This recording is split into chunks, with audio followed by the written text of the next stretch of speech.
Shalom, saudara-saudara yang terkasih. Kita bersyukur bagi Tuhan buat penyertaan Tuhan sepanjang malam yang telah kita lalui.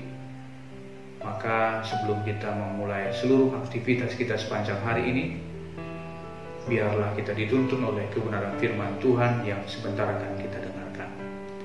Maka untuk mendengarkan firman Tuhan, mari kita berdoa. Kita berdoa. Kami bersyukur bagimu Tuhan buat seluruh kebaikan Tuhan, kasih setia Tuhan yang telah kami nikmati, rasakan sepanjang malam yang telah kami lalui. Tuhan juga beri hari yang baru ini bagi kami, dan biarlah kami dituntun dan diarahkan oleh firman yang sebentar lagi akan kami dengarkan. Di dalam nama Tuhan Yesus Kristus kami telah berdoa. Amin.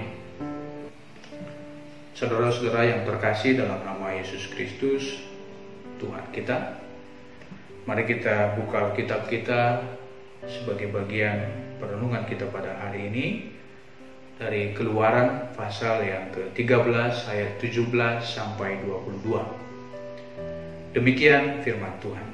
Setelah Firaun membiarkan bangsa itu pergi, Allah tidak menuntun mereka melalui jalan ke negeri orang Filistin, walaupun jalan ini yang paling dekat. Sebab firman Allah, jangan-jangan bangsa itu menyesal apabila mereka menghadapi peperangan sehingga mereka kembali ke Mesir. Tetapi Allah menuntun bangsa itu berputar melalui jalan di padang gurun menuju ke laut Teberau. Dengan siap sedia berperang berjalanlah orang Israel dari tanah Mesir. Musa membawa tulang-tulang Yusuf, sebab tadinya Yusuf telah menyuruh anak-anak Israel bersumpah dengan sungguh-sungguh, Allah tentu akan mengindahkan kamu, maka kamu harus membawa tulang-tulangku dari sini. Demikianlah mereka berangkat dari Sukot dan berkemah di Etam, di tepi padang gurun. Tuhan berjalan di depan mereka pada siang hari dalam tiang awan untuk menuntun mereka di jalan, dan pada waktu malam dalam tiang api untuk menerangi mereka, sehingga mereka dapat berjalan siang dan malam. Dengan tidak beralih, tiang awan itu tetap ada pada siang hari dan tiang api pada waktu malam di depan bangsa itu. Saudara-saudara yang terkasih dalam nama Tuhan Yesus Kristus, kisah ini terjadi tidak lama setelah bangsa Israel keluar dari tanah Mesir. Tetapi berada di antara tanah Mesir dengan laut Teberau, yang menceritakan tentang penyertaan dan kehadiran Tuhan menuntun bangsa Israel di padang gurun menuju tanah perjanjian. Dan pimpinan Tuhan atas bangsa Israel dalam perikop kita ini adalah unik sekali. Tuhan tidak menuntun mereka melalui jalan yang paling dekat, tetapi justru melalui jalan yang berputar melewati padang gurun. Tuhan mau dalam hal ini mendewasakan mereka, dan Tuhan mau melatih bangsa Israel supaya tunduk akan kepemimpinan Tuhan. Bersama di dalam perjalanan mereka pada waktu itu, mereka juga membawa serta tulang-tulang Yusuf, nenek moyang mereka, agar dikuburkan di tanah perjanjian sesuai dengan apa yang dipesankan oleh Yusuf bagi mereka. Saudara-saudara yang terkasih, hidup ini sering diibaratkan seperti sebuah perjalanan. Di tengah perjalanan pasti ada suka dan duka, tawa dan tangis. Berjalan dalam tuntunan Tuhan tidak semudah yang kita bayangkan, tidak semudah apa yang kita ucapkan. Dan memang Tuhan tidak pernah menjanjikan bagi kita, meskipun kita orang percaya, tidak pernah Tuhan janjikan perjalanan kita di atas karpet merah atau di atas jalan tol yang tanpa hambatan. Jalan yang dipilihnya tidak selalu mulus. Kadang dia membawa kita melewati lembah yang terjal, jurang yang dalam, atau bahkan seperti orang Israel, bukan jalan yang paling dekat, tetapi bahkan jalan yang memutar.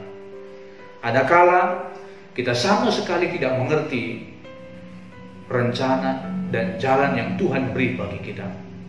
Tetapi yakinilah bahwa memang berjalan bersama dengan Tuhan belum tentu yang tercepat, belum tentu yang termudah, tetapi yakini bahwa berjalan bersamanya adalah perjalanan yang terbaik.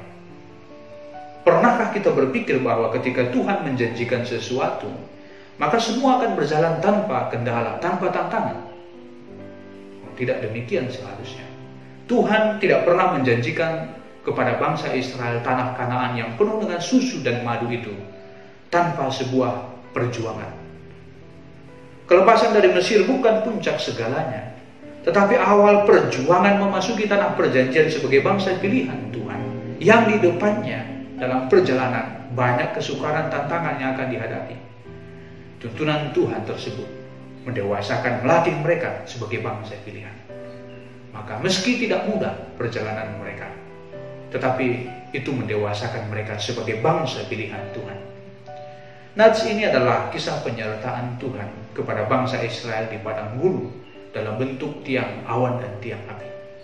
Jelaslah bahwa melewati perjalanan di padang gurun selama 40 tahun bukan perjalanan yang mudah, justru banyak kesukaran.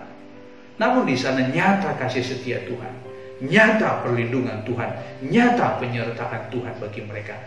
Tiang api dan tiang awan melambangkan kehadiran Tuhan, bahwa Tuhan hadir bersama mereka. Dan sebagai penuntun perjalanan ataupun sebagai kompas yang mengarahkan tujuan perjalanan mereka. Kedua, lambang kehadiran Tuhan tersebut bukan hanya hadir pada saat tertentu saja, tetapi dikatakan dalam nats kita, sampai bangsa Israel memasuki tanah perjanjian di bawah kepemimpinan Yosua pun, tiang awan dan tiang api itu tetap hadir menyertai. Itu berarti selama 40 tahun dalam perjalanan, tiang awan dan tiang api itu ada. Siang dan malam, tiang awan dan tiang api itu ada. Itu berarti Tuhan ada dalam setiap langkah umatnya. Itu berarti siang dan malam Tuhan hadir. Dan itu juga berarti 24 jam Tuhan setia hadir bagi bangsanya. Jadi benarlah firman Tuhan yang mengatakan dalam Mazmur 121 ayat 4 bahwa sesungguhnya tidak terlelap dan tidak tertidur penjaga Israel. Di tengah perjalanan padang gurun yang berbahaya itu, Tuhan tidak mengutus para malaikatnya, tetapi Dia sendirilah yang hadir, memimpin perjalanan mereka, menyertai mereka. Sehingga dalam Ulangan pasal 31 ayat 8 dikatakan bahwa sebab Tuhan, Dia sendiri akan berjalan di depanmu, Dia sendiri akan menyertai engkau, Dia tidak akan membiarkan engkau, dan dia tidak akan meninggalkan engkau. Janganlah takut dan janganlah patah hati. Yakini bahwa bersama dengan Tuhan, berjalan bersama dengan Tuhan, tidak ada perintah tanpa penyertaan. Selalu ada penyertaan. Ketika Tuhan memerintahkan jalan, selalu akan ada penyertaan. Ketika Tuhan memerintahkan jalan, pada saat itu juga Tuhan menyatakan penyertaannya. Oleh sebab itulah, benarlah seperti lagu di sekolah minggu mengatakan, di kanan kau ada, di kiri kau ada, di atas kau ada, di bawah kau ada, di suka kau ada, di dukaku kau ada, karena engkau Yesusku. Inilah perenungan kita pada pagi hari ini. Bersama Tuhan tidak selalu yang tercepat. Berjalan bersama Tuhan tidak selalu yang termudah.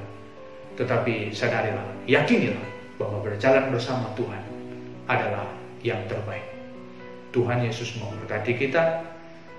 Mari kita berdoa. Syukur bagimu Allah atas renungan yang telah kami dengarkan. Biarlah sepanjang hari ini Tuhan yang menuntun langkah kami, Tuhan yang menyertai langkah kehidupan kami, dan kami tetap percaya bahwa Engkau adalah Allah kami yang Immanuel, Allah yang selalu menyertai kami, baik dalam suka maupun duka kami. Di dalam nama Tuhan kami Yesus Kristus, kami telah berdoa. Amin.